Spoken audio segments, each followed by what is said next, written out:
And she's like, oh God, what? No, you had a seat over there and we had to move you because of what was happening this morning. You may go back there. I don't want you to feel as though you can. In fact, we've named it the Zenda chair. So, all right. So yes, you can go up there. It was just for this morning. Thomas Rascal. Absolutely, for the people. Stephanie on behalf of Mr. Rascal, who's appearing to my right. Could you please state your name for the record? Thomas Rascal. Yes, you're requesting an adjournment.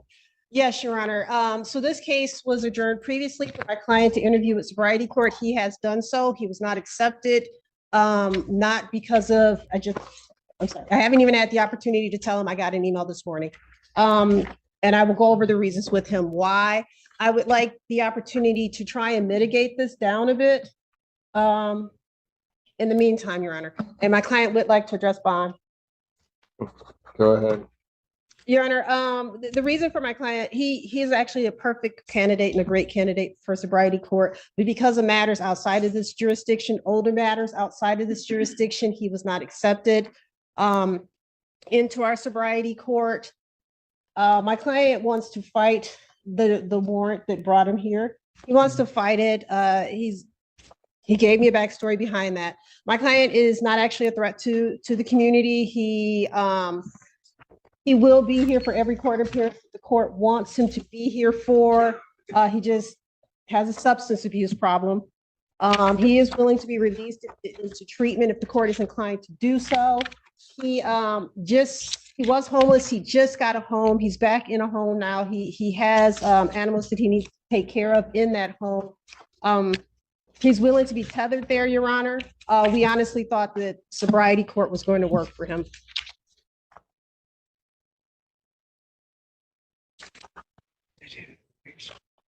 Well, the problem is there's nothing in place and he's already violated the conditions of his bond previous. Good judge. Your Honor, my client, as far as, and I went over the bond violations with him.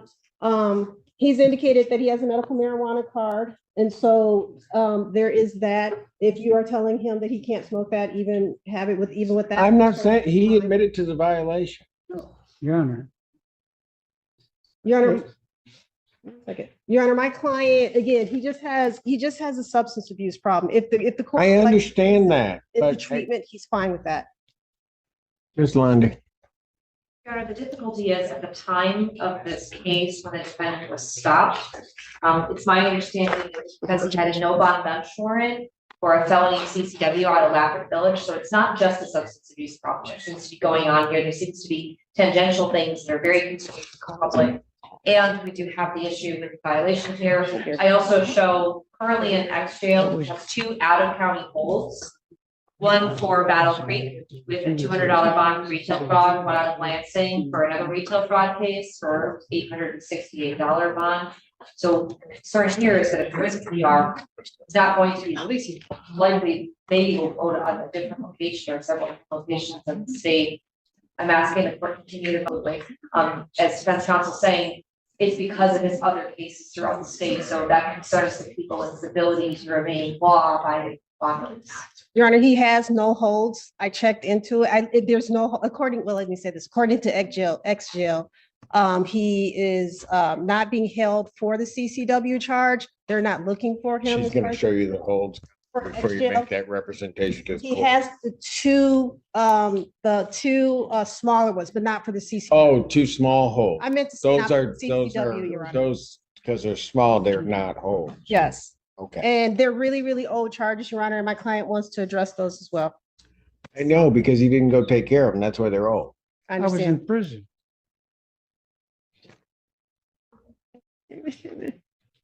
Thank you.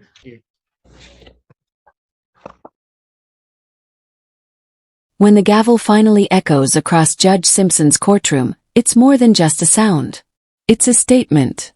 A line drawn between mercy and accountability.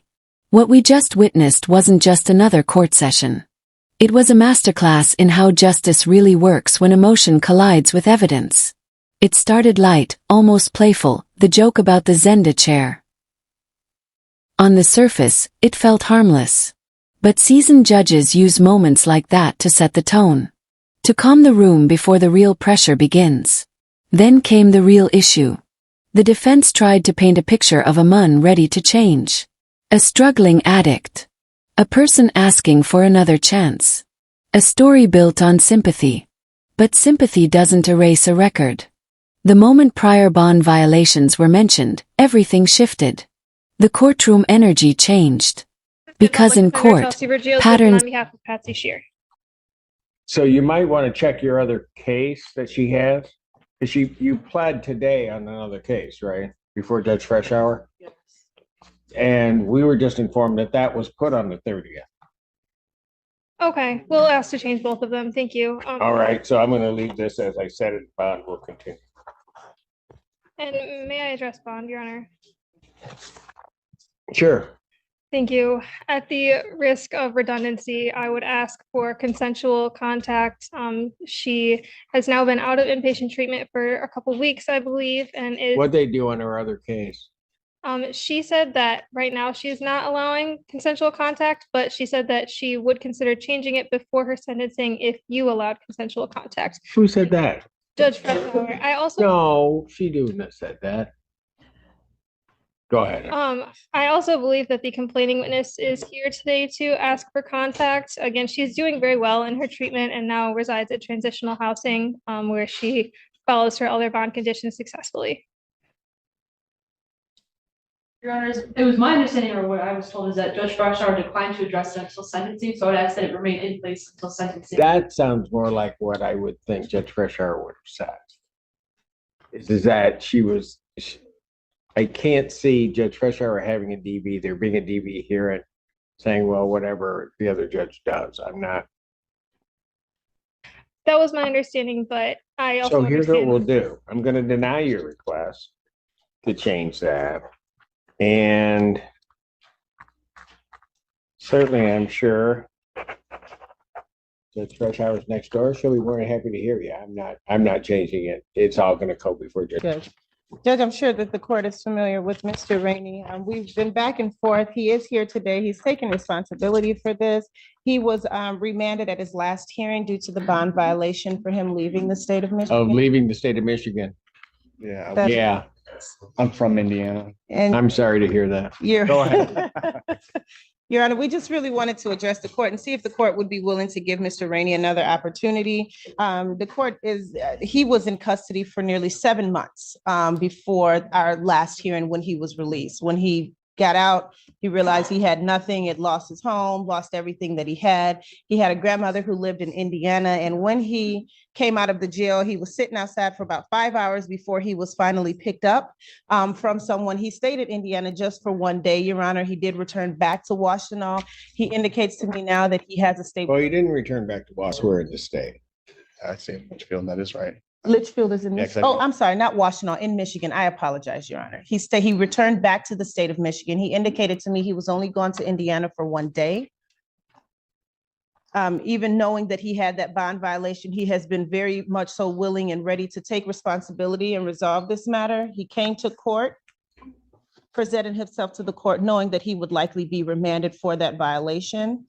He was in contact with community corrections. Since then, he had been testing for his other probation matter in Litchfield. Is it Litchfield? Yes, let's In- be Hillsdale County, In Hillsdale County, Your Honor. So Where is he going to be residing?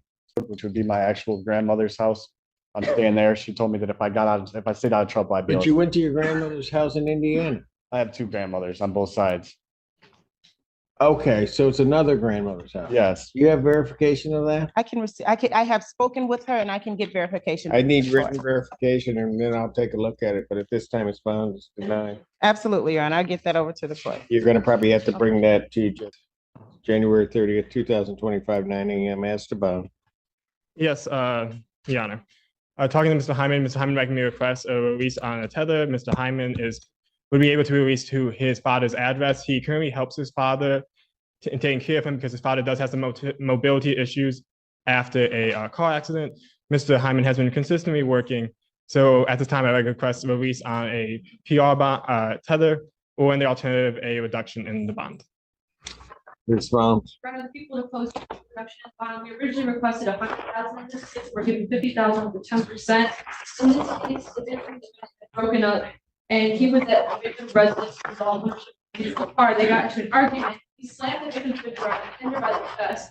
She was attempting to get away from the defendant, go in her house and lock the door. He kicked the door, and the deadbolt was still locked, and they continued to argue. He then went and retrieved a shotgun, said, "I got something for you," and cocked a gun, and completely denying this at arraignment. So people have concerns about public safety and with Hyman's father, who is here this morning, he says he would be responsible for Mr. Hyman, and he has that support. So I would still request a reduction in bond.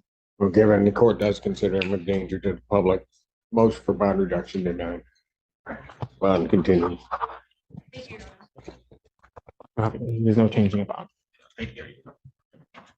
Judge, it's not a bond request. I just wanted to get clarification. He currently has 2 tethers on right now. I know the last time. Really? Last time we. One on each leg? One on each leg, Your Honor. He's running out of legs at this point. Go ahead. The last time we were here, we talked about possibility of removing the tether. He has been able to sign the release. I just wanted to know if the court would. Sign which release? So there's a release from the Community Corrections in Eaton County to allow Washtenaw County to supervise him with the Eaton County tether. I wanted to know if that was sufficient to see about getting one of the tethers removed, specifically the Washtenaw. Now, what you just said didn't make much. Okay, That Washtenaw County would be supervising Eaton County's tether. They're the Well- same type of tether. correct. They're both scram tethers. Your Honor, if I may, Yes, please. at this point, the people would be opposed to any change in the bond conditions in this case. The BAC is a 0.23 counsel in the meantime about how he's being supervised. I would consider skipping the third, we can move on to 2 of us, but right now, I would request that it just continues as is. We'll get that information to everyone, Your Honor. So you're withdrawing your request at this time. At this time, Judge. Thank you. Very good. Bond will continue. Okay, thank you, Thank Judge. Did you have methamphetamine in your possession? Yes, sir. Had you used it? No, sir. Were you about to use it? Yes, sir. All right. And did you know what you had in your possession was methamphetamine? Yes, sir. All right. I can take the plea certainly to the higher charge. Counsel, have I complied with the court rule and would it be proper to accept this defendant's plea? People are satisfied. Defense is satisfied. Court will accept the defendant's plea to count 2. Count 1 is dismissed. The pre-sentence investigation and report is ordered at 1482 probation. Sentencing in this matter will be January 29th at 11 a.m. before Judge Barr. January 29, 2025. Said 9. 11 a.m. Oh, of course. 11 a.m. before Judge Barr. Your Honor, regarding bond, Yes. he was remanded last week. He does want to get back to employment. He does work. He, I believe, fully understands what things he was doing on bond by violating they weren't nice. And Yes, sir. I apologize for defying the court and disrespecting the courtroom and disrespecting you and what the court is about. Yeah. he very educated. He went to U of M. He was in the Army National, or he was in the U of M. U of M. He was in the That U of M? Army National Guard. And you said intelligent. It's in Maryland. You said Maryland? Okay, now I understand. Go ahead.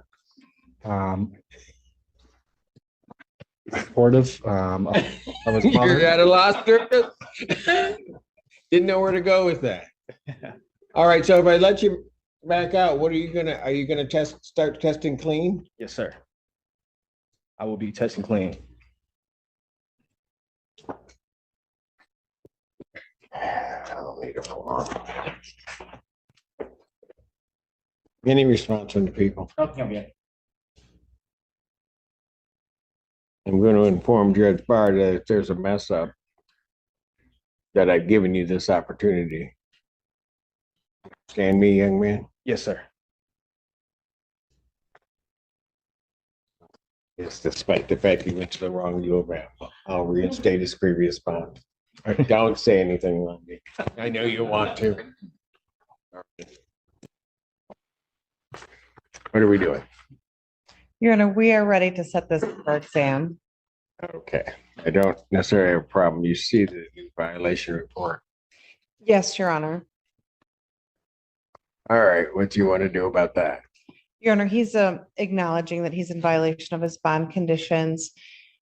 He does not have money for testing. He also doesn't have transportation for testing.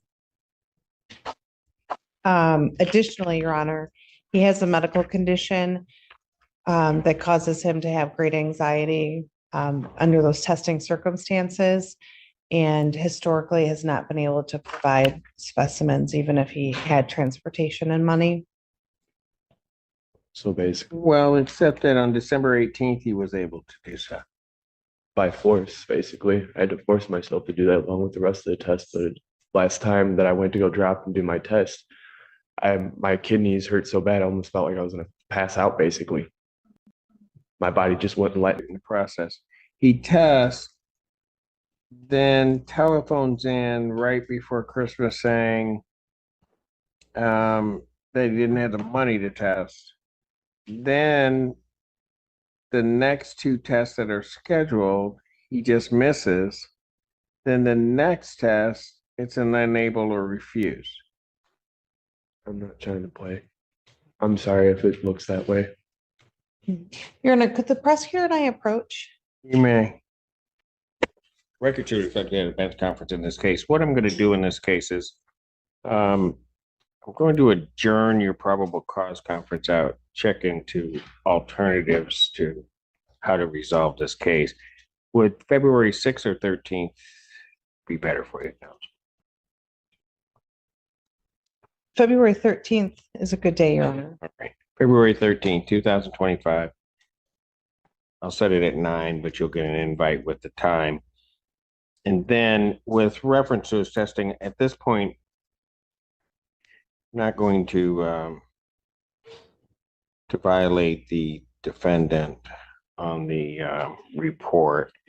What I'm going to do is I'm going to switch his testing, and so you'll have to appear, and they're going to do a swab. Okay, I usually don't do that, but I'm going to do that in this case because I really want you to test. Got it? Sure. Okay. And so we'll sign that order. Is that? Transportation. My girlfriend said she'd take. Oh, oral, my bad. Yeah. Got it. All right. So, and I don't know, you can check how many times he had it. So that order would be over there, and you may want to go over at this point. Do you know when your next test is supposed to be, or they I haven't called haven't you? been able to figure out from what I knew it was supposed to be this week, and I tried to test and it wasn't able. All right, so here's what I'm going to want you to do, since you're here on this campus right now. I want you to go over and see if they can get a swab in today. That way to start it out, and we'll send over the order. Okay? Thank you, Judge. And one last thing. Yes. He missed a court date this morning with Judge Freshour, and she He said did. that perhaps we could address that with you while we were here. He missed it this morning with her. Yes, sure. It's Yeah. a separate matter. It's a Do you mystery. have a case number on it? Let's see. Yes, I do. Your Honor. Let's take a look and see what they did. It's 24F41587 FY. Oh, I'm sorry. That's, No, that's us. I'm sorry. It's 2440331. If they issued a warrant to cancel the warrant, get him reset, give you a date. Or if at worst, give you the bond recall information and let you go through that process. But Thank let's you see so if we much. shortcut that, okay? All right, thank you. Judge. So, E84261 here on behalf of the prosecutor, All right, who is not present. who's not present?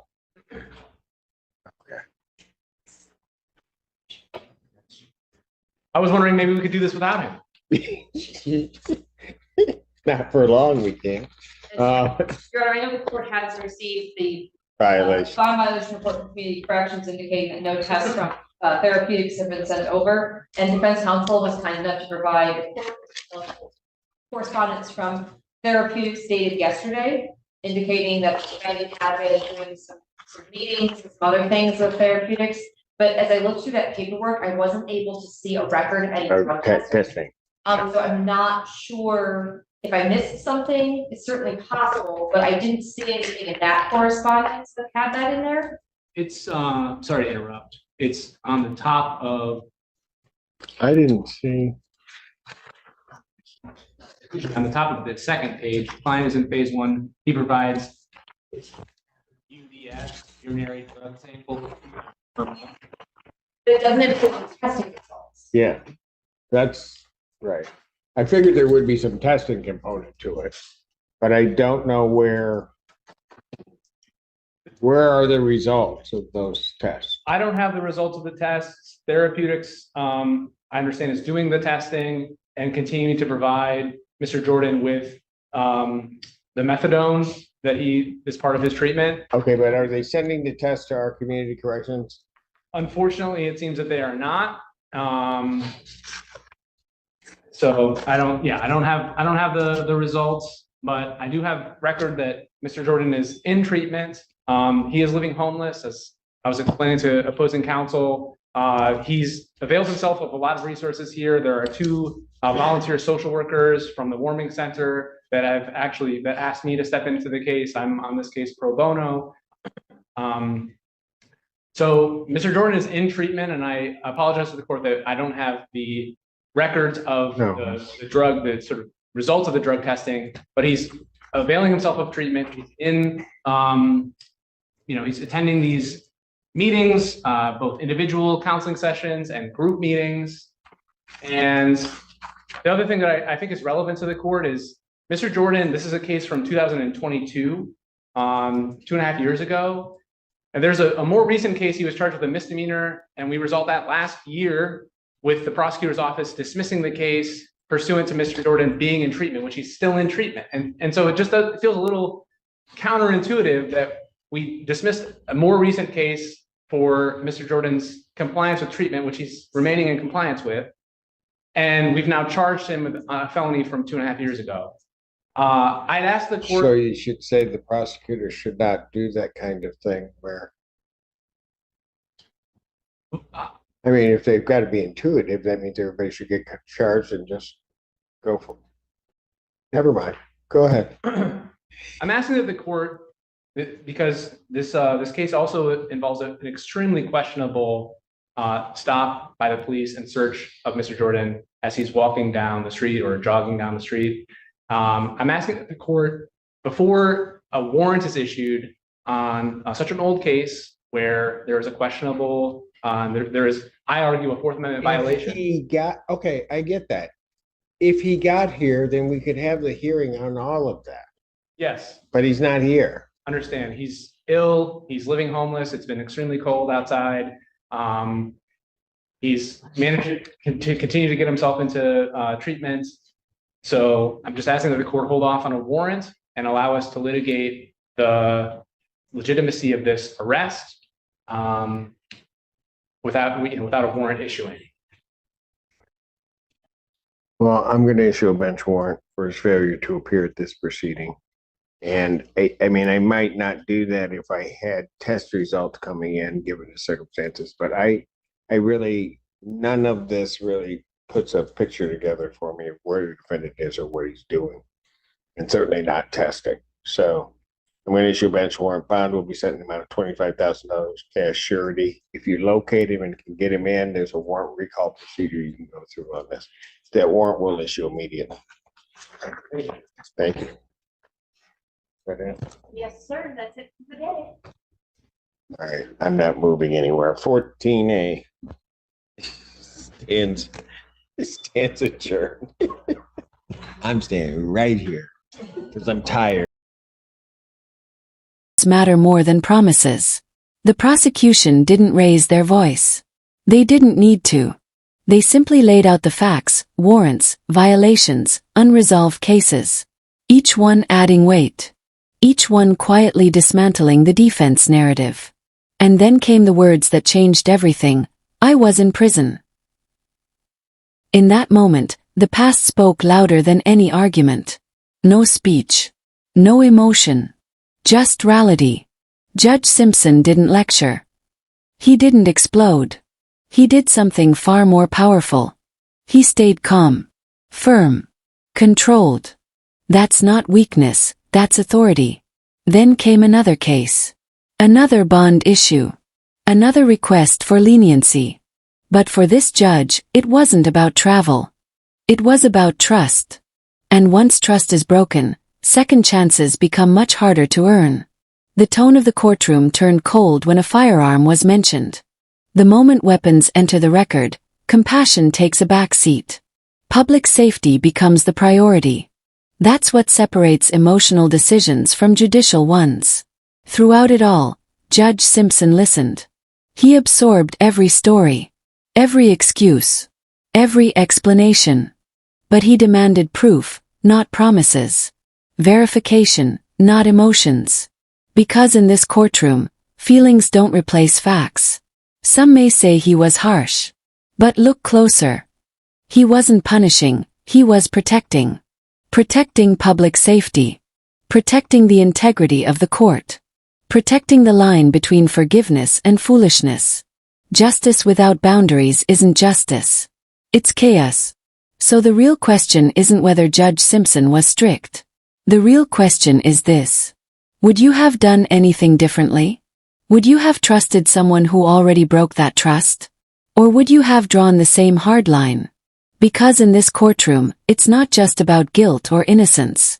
It's about second chances, and knowing when a second chance becomes a last chance. Drop your thoughts below. Did Judge Simpson get it right, or did he go too far?